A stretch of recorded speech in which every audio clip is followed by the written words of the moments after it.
ദൈവതിരുനാമത്തിന് മഹത്വമുണ്ടാകട്ടെ. ഏവർക്കും ഹെർമിറ്റ്സ് ടോക്സിലേക്ക് സ്വാഗതം.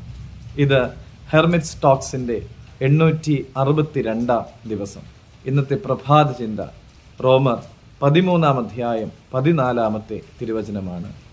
മോഹങ്ങൾ ജനിക്കുമാറ് ജഡത്തിനായി ചിന്തിക്കരുത്. കൺഫെഷൻസ് എന്ന അഗസ്റ്റിൻ്റെ ആത്മകഥയിൽ യേശുവിലേക്കുള്ള ദീർഘവും വളഞ്ഞു പൊളഞ്ഞതുമായ യാത്രയെക്കുറിച്ച് വിവരിക്കുന്നുണ്ട്. ലൗകികമായ നേട്ടത്തിനുള്ള പരിശ്രമത്തിലായിരുന്നു അദ്ദേഹം.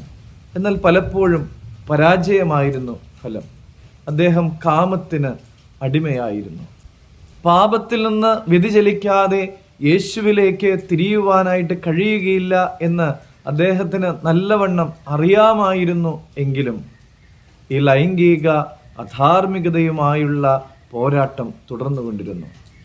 നിസ്സഹായനായ അഗസ്റ്റിൻ ദൈവത്തോട് ഇങ്ങനെ പ്രാർത്ഥിച്ചു, ദൈവമേ എനിക്ക് വിശുദ്ധി നൽകണമേ.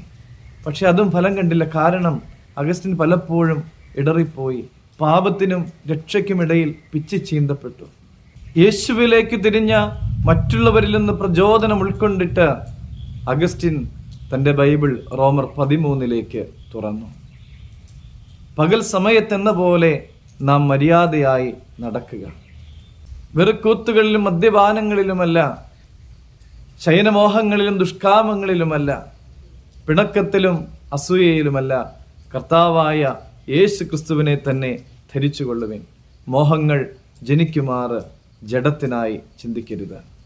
പ്രിയമുള്ളവരെ, പാപങ്ങളിൽ നിന്ന് വിട്ടുമാറുവാനായിട്ട് ആരെ സമീപിക്കണം എന്ന് നാമും തിരിച്ചറിയണം. കർത്താവായ യേശു ക്രിസ്തുവിൻ്റെ അടുക്കിലേക്ക് പോകുവാൻ, അവൻ്റെ വചനങ്ങളിൽ ആകൃഷ്ടരാകുവാൻ നമുക്കെല്ലാവർക്കും സാധിക്കട്ടെ എന്ന് പ്രാർത്ഥിക്കുന്നു. ദൈവം അനുഗ്രഹിക്കട്ടെ.